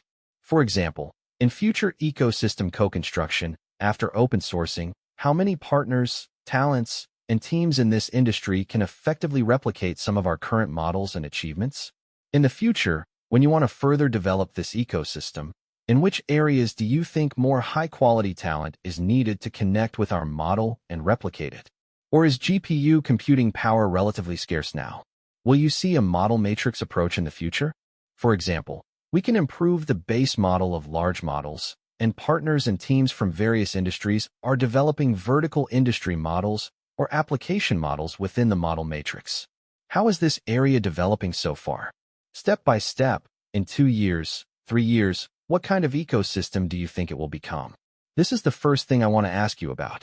Second, you just shared many observations about AI hardware with many partners. Global AI giants may invest hundreds of billions of dollars each, while China currently seems to have some shortcomings in hardware computing power. How long do you think it will take to solve this problem and support the development of our AI, so that computing power and hardware shortcomings don't hold AGI back? Do you think this is the Chinese people's future mission, and we can definitely accomplish it? It's just a matter of time and financial investment, but at the same time, it may be two sides. On one hand, advances in models enhance intelligence, leading to a gradual reduction in hardware and computing power consumption for single tasks or certain intelligent units, eliminating the need for such large computational calculations, because advances in models enable clever calculations. I don't know if I understood it correctly. On the other hand, advances in hardware technology will make computing power more efficient. Could this be a path where both sides move toward each other? Now, if we use the current 960 or H200 chips to invest hundreds of billions of dollars in computing power, and you just mentioned that you are amortizing them over 3 years, do you think the actual life cycle of technology iteration is 4 to 5 years? Or, to put it bluntly, could the computing power center now build a cluster of 10,000 GPUs based on current GPUs, and maybe in 3 years, its computing power will be relatively less advanced? Could there be cases where the current stage is under construction and insufficient resources, and after 3 years, the computing power will be relatively less high quality and redundant? I don't know if such a phenomenon could occur. These 2 questions. Thank you. Thank you. The first issue is ecosystem. We now feel that the problem every company faces is a shortage of talent. But I think this talent shortage will be temporary. In the early stages of every industry's development, talent is always insufficient. Even in the past, when I first started building websites, there were very few people working on them, and talent was very short. Later, when the internet company wanted to do the service side, talent was also very scarce. However, this talent shortage will be resolved very quickly, usually within 2 or 3 years, because it will produce a large number of people. The shortage of AI talent is also temporary, and we have already seen significant relief. Because AI people really aren't in short supply, every company will quickly train people, and training people happens quickly. Therefore, in the AI industry as a whole, whether it's ecosystems, model companies, or anything else, there is no shortage of talent. The talent shortage is definitely a short-term phenomenon. Historically, there has never been a long-term shortage of a particular type of person. I still remember more than a decade ago when there was a shortage of pilots, and the training period for pilots was long. but it was quickly resolved. So everyone doesn't need to worry about talent shortages. Also, there are quite too many domestic companies making models, still too many. The US may only have 3 companies, while China has too many prototype models. In the end, there will definitely be no need for so many people to be prototypes. It will definitely be converged. So resources are also quite scattered, and to some extent, it's a bit wasteful. Proceed first. Each company has to do the same thing, but in the US, only 3 companies do it, and resources are concentrated only in these 3. China's resources are very dispersed, and each company receives even less. I think this will definitely converge, definitely, but it will take time and eventually converge. You don't need so many companies, because nowadays people may think the profit margin for doing this is very high, so you must do it yourself. But when he realized the business might not be profitable, he might just stop doing it. Recently, profits definitely aren't that high. I don't believe there are, because it doesn't match objective laws. This means we are at a stage where a very high profit margin does not align with objective laws. We should have reasonable profits. So this is the current state of the industry, and I think it will definitely consolidate. It's the part where everyone makes large models. Don't say one company has an exclusive position. Saying, "I want to take all the profits," is definitely not acceptable. If every company only takes reasonable profits, then there really isn't enough people to do large models. In China, there will be 3 or 4 competitors competing, and the competition is already very strong. The price is definitely enough to wage a price war. A large model might not even include 2 big companies or 2 small companies. That might already be enough. As for the ecological aspects, I don't have many thoughts. We hope to support more people, but we don't have that much energy. We have the willingness and there will be no conflicts of interest, but whether we actually do it is another matter. But at least there is no conflict of interest here. We hope for win-win cooperation. First of all, I absolutely don't believe large model companies can take most of the profits. That's impossible, because with so many large model companies, the gap isn't that big now. There are only 2 things to separate, time and cost. So it's not like anyone is making huge profits. I don't think it's going to be a huge profit. Those who control costs will earn a bit more, while those who control poorly earn a bit less, nothing more. Is there an answer? Has the first question been answered? Can everyone? You believe that in the future, there will surely be many people who can. The future will actually. The data application cycles and iterations of these. Can you hear it now? Thank you. Yes, thank you for your answer, and I deeply understand and respect your strategic positioning within the industry.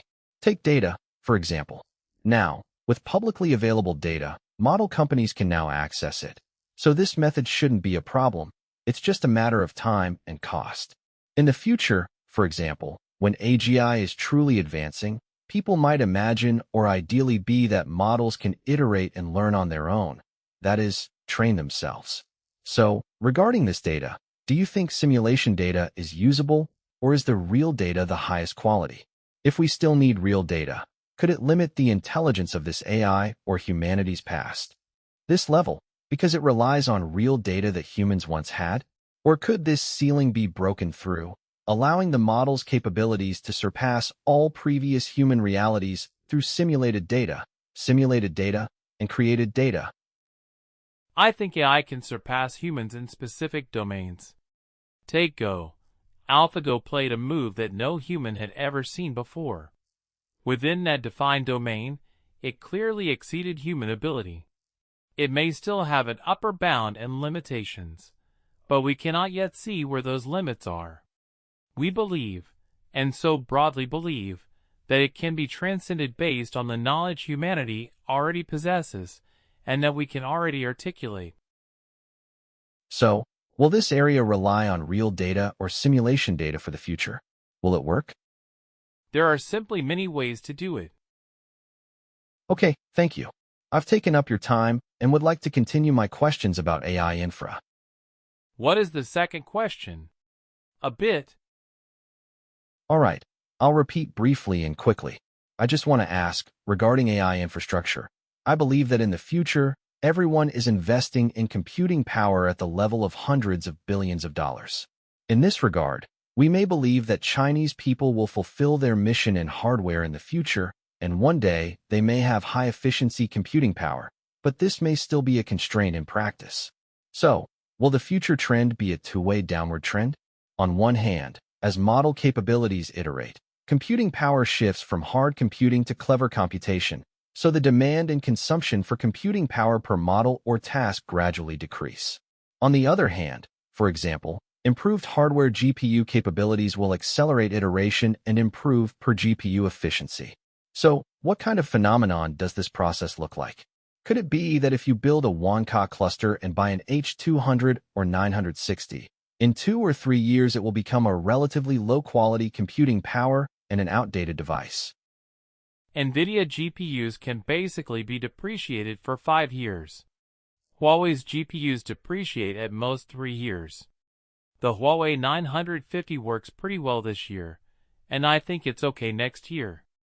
But if I use it later, I think it might really drain too much power. The Huawei AI accelerators will definitely have a shorter life cycle, as they are already 2 years behind NVIDIA. But I don't think the gap is that big. If you ask how much you can buy AB200 now, I think it's all a good deal. For Tencent, if Alibaba can buy it, then let's look at volume. If you can buy it at a reasonable price, it's definitely a good deal. But it's not a time to calculate costs. I believe you won't be able to buy it. Understood. Our computing power lags behind, and that's a fact. This fact is dissolved through 3 aspects. The first is that we are tolerating outdated models, so we can only use smaller models, and the smaller the problem, the more it is training. We have to endure some model lag and smaller sizes. One advantage of falling behind is that it means you have more time and certain skills, so you can use clever methods. Thank you.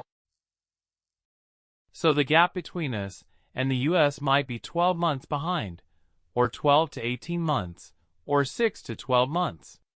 Simply put, it means falling 2 years behind the US, and accomplishing this with only 1/20th of the US computing power. This narrative is 1 to 2 years behind, but only using 1/20th of its computing power. In the future, we need to rewrite this narrative by using only a fraction of its computing power, but shortening the time to 6 months, 3 months. I think that's the goal. And we can even surpass them in some respects. However, given the overall computing power gap by orders of magnitude, fully surpassing is unrealistic. But in certain key points and trade-offs, there are places where we might go beyond them. Understood. Thank you, Mr. Liang. Full of confidence, let's work hard together. Save your time for other partners. Thank you. Thank you for sharing just now. I have 2 quick technical questions on my end. In the earlier discussion about the technical roadmap, we mentioned that the core problem we need to solve at this stage is continuous learning, which is currently a hot topic in international research called recursive improvement. I'd like to ask, what is the biggest technical challenge at present? From your perspective, when can this be resolved? This is the first question. The second question, as you just mentioned, is to first solve continuous learning, then move on to intelligence. I also want to understand what the technical background behind your point is like this. Does this mean that after solving the continuous learning problem, DeepSeek will also develop general intelligence in the future? I have 2 questions. The technical issues are actually a bit of a. To explain, the difficulty is that we have not yet found a truly effective method. No one in the world has found a good solution. Everyone is still exploring. So we're still in the exploratory stage, and it's unclear who can find the next solution to this problem. It is still in the exploratory stage. We have many ideas, Many ideas that seem promising now, but none have been implemented yet. Yes, this is the first one. Second, internally, we now place greater emphasis on this narrative, training our next version of the model, hoping it will help our own development. It can improve DeepSeek's efficiency. Our model primarily improves DeepSeek's own work efficiency, allowing us to provide more support when developing the next version of the model. Or to put it simply, the first goal of our models isn't for everyone to be easy to use, but for ourselves to be user-friendly. First, it is useful to ourselves. Once it works for us, I will develop the next version of the model faster. Many people inside the company think about it this way. The system must first be useful to us, and we should use it ourselves. That is the fastest path toward AGI. If it works well for us, it will probably work well for others too, but we must first make sure it works for our own needs. It may sound like an unusual narrative, but many of us genuinely think this way. Rather than saying users are good and user-friendly, I hope it helps us more, so that we can achieve AGI much faster. So the logic of this narrative is to help us achieve AGI. But first, help us achieve it. We need this help to achieve AGI. Now it is very clear that we really need AI to help us achieve AGI. Although it still doesn't work autonomously and only works with people, it's already very useful. The second issue is that, as mentioned earlier, first solve the continuous learning problem, then move on to general intelligence. Is this your expectation for the future? Want to understand the technical roots behind this? Why solve continuous learning first before moving into general intelligence? Your understanding of this part going forward. Because solving the problem of continuous learning can greatly accelerate our R&D progress. If I first solve the continuous learning problem, then general intelligence becomes a breeze. With the help of AI, if AI can continuously learn, its capabilities should be very strong. Currently, agents' capabilities are limited because they cannot continuously learn and cannot effectively continuously learn. If we can first complete continuous learning, then AI's capabilities are very strong, and it can greatly improve the efficiency of our own research. If continuous learning is developed first, general intelligence might become much easier. Using it to do it is easy. So I say this is a result we hope to see. It's easier for us to work harder and easier for us. Otherwise, if you have to manually do general intelligence, it's exhausting and tough, data-intensive and labor-intensive, and the cost-effectiveness isn't high. Thank you for sharing. For minor issues, for online issues, check the chat group. How long do you think AGI will take? Can domestic hardware catch up at this time? In the chat window of the Zoom meeting. Alright, I've read this. Huawei 950. Now Huawei is giving us 16,000 GPUs, which should be something to be said publicly. It should be an order of magnitude less than the major internet companies. Huawei can only offer us this much, because the price isn't cheap either. The pursuit of major internet companies will be even greater, and for them, they need it even more. For us, we can buy some non-compliant GPUs. So our reason for buying the Huawei 950 is to help Huawei build a strong ecosystem. A Huawei 950 with 16,000 GPUs is only equivalent to a 4,000 B-series GPUs. So it's not a very large quantity, and the significance isn't very significant. It's not enough to train a next-generation model. It only supports our current generation, not the next generation. But Huawei can focus on this first, especially regarding the Huawei 950.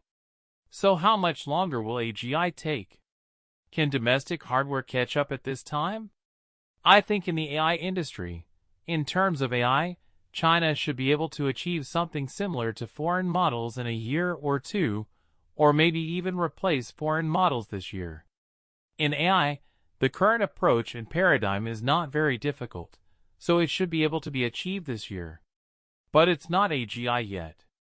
At the very least, I think it should be able to learn continuously. Can domestic hardware catch up at this time? I think domestic production may take a few years. Domestically, the first issue to address the ecosystem is a matter of confidence. Solving ecological issues, then solving production capacity issues. I think this should be gradually resolved. I don't really believe that in the next 5 years, we'll still be stuck on production capacity. Right now, we're definitely stuck on production capacity. This year, next year, and the year after, I think we'll still be stuck in capacity, but 5 years from now, I don't think so. I'm still quite optimistic. The second issue is to think about future organizational structures and plan the scale of personnel. First, our previous organizational structure was very fragmented because there was no organizational structure. But as we expand further, these changes definitely need to be made. For now, I can only say that many changes will need to be made, but it's hard to express them all at once. Finally, it should be divided into different departments, and some departments require us to establish a relatively rigorous hierarchy. Other departments may still maintain a relatively loose and flat structure. As the number of staff increases, we will make this adjustment. We should be making this adjustment right away, because I'm already making it. If this adjustment is not made, many things cannot be pushed forward. Indeed, many departments should have organizational structures. And everyone still has a question: which version did CV come before it?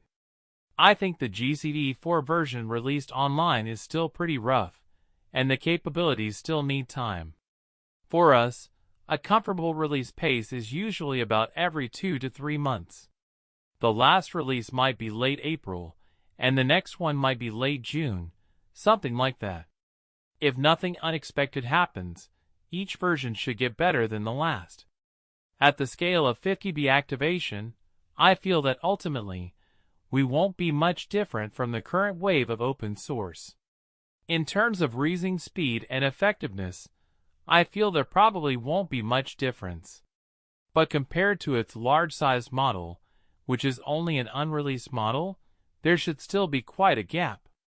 The difference is that our activation parameters probably can't be achieved, so it definitely needs a larger model, like, for example, 150B. So, with the current training pace, I think this year, optimistically, we can start training by the end of this year, at least by the 4th. Next year. The gap is quite large. Yes, that's the gap with OCE. Hello. I actually have a question. When you often talk about AGI, the implementation process is incremental, not a sudden change. So I can understand. Is this a process without a tipping point? It has no tipping point, but it is nonlinear. We now believe a narrative that AI can accelerate AI research, and AI can accelerate AI research. That is, it's not linear because you can use AI to accelerate your own research, so it may be nonlinear in the end. Understood. So from what I understand is your conclusion, the previous conclusion might be that continuing scaling is sufficient to achieve this state. I can only say that I currently don't see an upper limit to language model scaling. Our current intelligence level, or the intelligence level of the United States, has no upper limit. Understood. Because I'm very curious. For the US, activating the 800B model can be trained better than it, but it can't be used, so it can only be trained, and it's hard to use it for everyone, because it's indeed a bit expensive. One thing I was actually curious about before was that humans have had language ability for nearly 100,000 years, and before that, they probably evolved by 3.7 billion years. But when it comes to training AI, maybe it's possible. You could reverse the order, but in the end, it might still end up in the so-called, not necessarily world-class, model, or the physical model, or the embodied part, right? It was just beyond this upper limit. Yes, I think the embodiment must still enter and ultimately become the embodiment.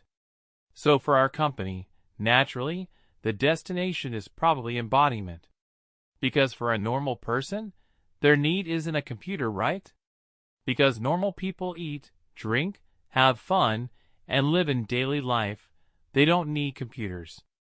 What he needs is, so he still needs embodied AI to address specific human needs. If the goal is to terminate contracts and meet manpower needs, then I think embodied contracts are unavoidable. Understood.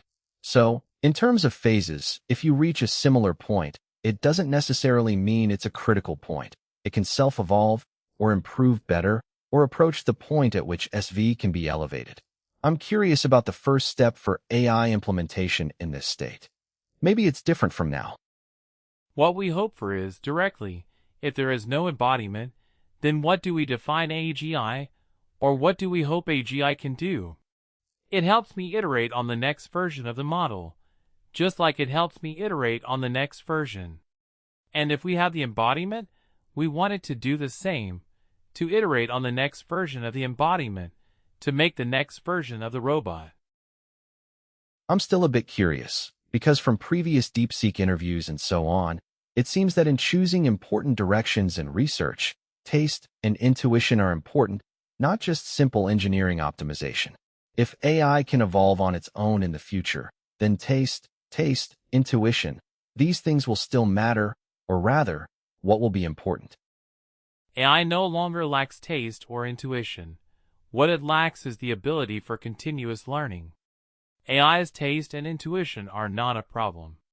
You ask it to write an article, its taste and intuition, I don't think there's anything wrong with that. There are a few more questions ahead. Let me look at that one.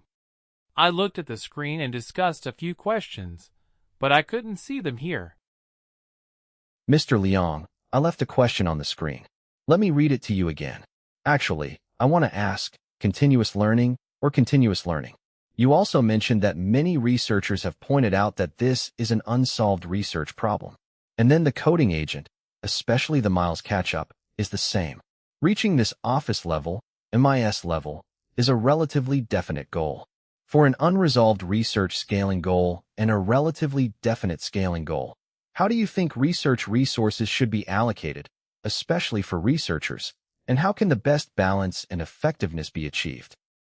The office model is a relatively definite goal, but the MIS model, I don't think it's really definitive.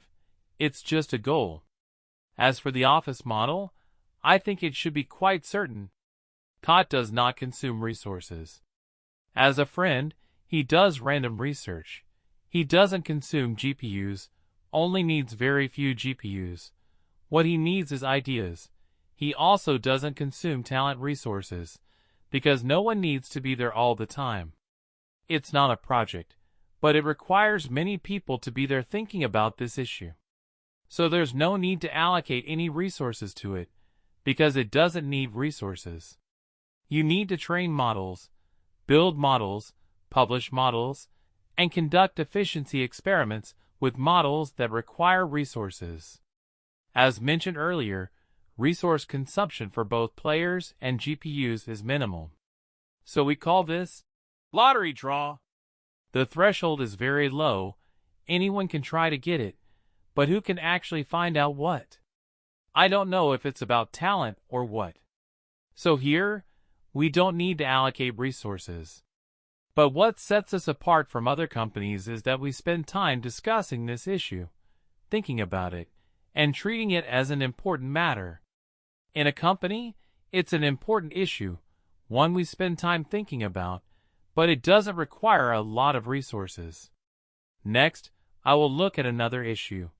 The hallucination problem of large models significantly affects the user experience. There is also a way to solve the hallucination problem, but it is a long proposition. The hallucination problem can be considered a problem that can be solved and improved through better post-training. It's just that no one put much effort into doing it. Or for me, hallucinations are a problem, but we boil it down to a product issue. We will address it, but not the main issue. There's also the issue of data labeling ahead of that. In terms of data annotation, this is related to our capital investment. With our capital investment structure, We cannot support the cost of such high-quality data annotation because the costs are very high. The cost of data annotation in the US is not much different from that in China. China has no cost advantage in data standardization, especially in high-end data bidding, making it difficult for us to invest in data standardization like the United States. This path is very difficult in China because bidding data is extremely expensive. Whether we bid externally or ourselves, it's very painful. So now, it's basically walking on two legs. It's not that we can't bid at all, but because some data labels are low cost, while others are high. We will first bid on the lowest cost ones. So you can also consider that half of our company's staff are currently tracking data.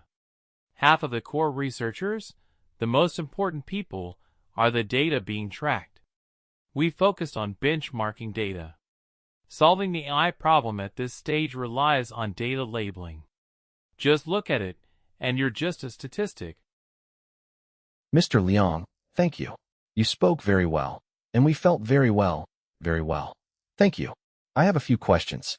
The first question, as you just mentioned, China's model is definitely more efficient than the American model. You mentioned some other aspects that could also be stronger than the U.S. in the future. In which areas do you think we are stronger than the U.S. in intelligence or other aspects? I think in many aspects of experience, we might be able to do better than the United States. That is, even if I don't talk about my own experience, I think our product experience is quite good. I believe our user experience might not necessarily be worse than the U.S. In terms of products, their capabilities are not necessarily inferior to those of the United States. The cost should also be lower than in the U.S., so China may still be competitive. In other aspects, if there is a structural advantage, I think it probably doesn't either. However, in terms of cost and product, I do think there are certain structural advantages. Cost is easy to understand because they don't have to do it, so they don't develop this ability. They definitely don't take this matter as much as we do. We can treat it as something very important, but for them, it's not important. The product is the same. Many companies have native products, so their product capabilities are still decent. So I think these two aspects may have structural advantages.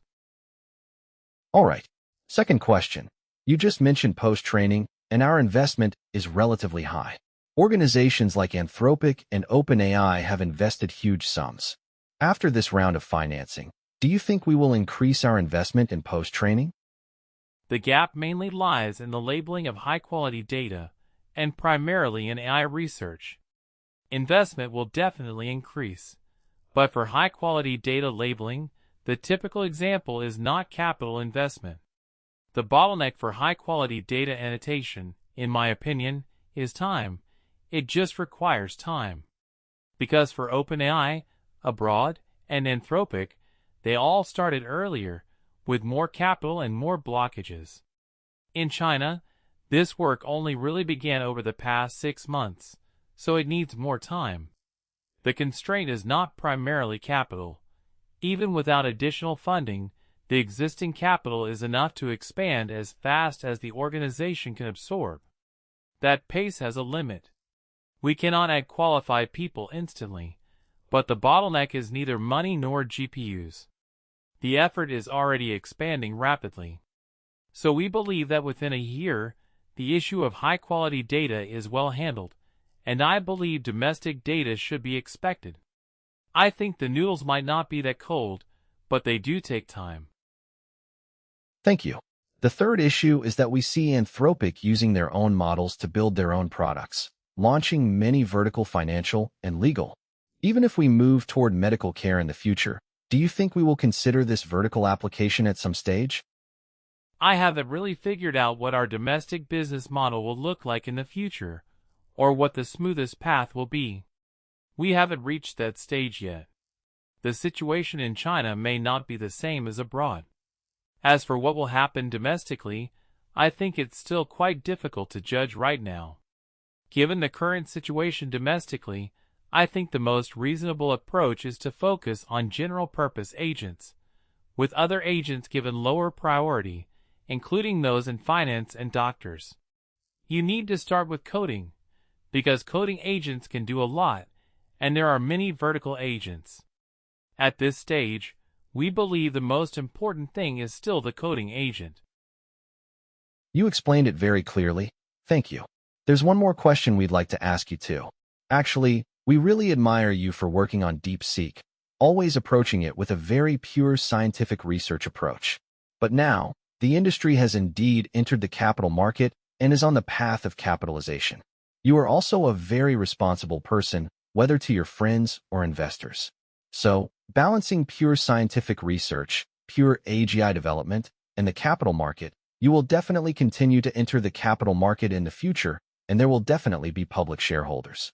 How do you think you should balance going forward? What are your thoughts on this? Now I feel it's possible to do it, so I want it. If I can generate several $100 million in enterprise market revenue this year, plus our consumer market users, then this already has a certain business foundation. If next year our enterprise market has revenue, and this demand can increase further, the company is not far from net profit. It might already be net profit. It might no longer be a stage where it's purely burning money. So I feel that the moves we can take going forward will still be quite significant. Or, in the worst-case scenario, selling APIs might be enough to support a listed company. If there are no new technological advances and our technology freezes here, then in the end, we focus all on selling APIs and doing these services well, which I think is enough. So I think I still have confidence. It's really not that difficult. Because it really is in a highly leveraged area and a rapidly developing field, it might not be that difficult. All we can say is, we hope for bigger dreams, but we also have guaranteed performance to deliver. Thank you. Well said. That's all for the questions. Thank you. Thank you for sharing. Some questions mentioned earlier are ones I would like to ask you again, because I think the biggest difference between DeepSeek and other companies is that our organization is different from others, or rather, the organizational form is different. But organizational form is related to our goals and may also need to consider the organization's own boundaries and efficiency. I don't know, from a macro perspective, will our organizational form have a good learning target? Historically, it might have been Bell Labs, or what kind of form might be ideal? Or do we feel we don't have ideals ourselves, and that we still have to explore gradually? Perhaps in a new era, we can only explore on our own, because our organizational structure is actually quite different from several American companies, right? Each of the three companies is different from one another, but at least they explore from the perspective of a commercial enterprise. I probably want to ask the organization another question. First, we have no object to imitate. Every step is based on our actual situation, seeking truth from facts, making decisions based on reality, and finding out what we should do. So it is a product of an era, or a reaction to reality. It is not the result of imitation. In other words, in this case, my optimal solution might be like this, or I personally believe that the path we chose is just like that. Every step we must have thought through and made choices. In any case, that's how we choose. It's not because we see who makes the choice, but because we analyze the pros and cons. So maybe in the future, it'll be the same. We're not trying to imitate anyone. I think we're still different from Bell Labs, because it's clear there's no need for commercialization, because it's but we clearly need to be commercialized. In the end, we have to survive. After all, we're a company, and the government won't give us a cent. So we can have a very ambitious mission, but ultimately, we are a company, and we have to think about how to survive. So the enterprise market is definitely important to us, because we may have to rely on it for survival in the future. Just saying it doesn't matter now, because it's a cost line now. So I think this is still different, not quite like Bell Labs. At its core, we are still a company. Historically, many companies have pursued pursuits beyond profit, but that doesn't mean they are not companies. Many companies do great things because they pursue pursuits beyond profit. That pursuit not only didn't affect commercialization, but actually made it even better. Essentially, we are still a company. We just consider what money to earn, when, how much, and how to make money. We just have choices. Mr. Leong, I have two small questions to ask you quickly. One point is that you just mentioned Milos. It may not be a very certain goal, but it will definitely be moving in that direction. Then you also mentioned activation parameters such as the next generation may be around 150 to 250B. In this case, do you think 150 to 250B corresponds to 04.7, or might it be targeted elsewhere? This is the first question. The second question, as you mentioned earlier, is that we now use some compilation languages other than CUDA across inference. I understand that since we are based on NVIDIA's ecosystem, we might use PTX and similar devices more often. Now, if we use more things like Taolang you just mentioned, wouldn't it significantly reduce some of our efficiency on inference, or even short-term efficiency? I don't know how you view the efficiency loss caused by changes in compiling languages, or if in the long run it's actually a state that can be supplemented and improves efficiency. It is about improving efficiency, greatly enhancing efficiency. Okay, so there isn't really any negative impact? Yes, it greatly improves efficiency. So this is an opportunity. In the past, you couldn't live without the CUDA ecosystem, but now we can abandon its ecosystem and use a simpler method, Taolang. It's a high-level language, and writing that program is very fast. If the amount of code to write is very small, I can rewrite it. Understood. So both are actually one of the greater opportunities brought by AI, as you mentioned, not shortcomings that need to be compensated for in the short term. Yes, it is a major opportunity for technological development. It's not an opportunity for AI, because we have a project where we're using AI to write Taolang. Isn't that even faster? Now, all Taolang is written by humans, but it's already much faster than the original CUDA version. Understood. So even for the execution efficiency at the hardware level, do you think it has no impact? A loss of 1% to 2% is acceptable in my opinion.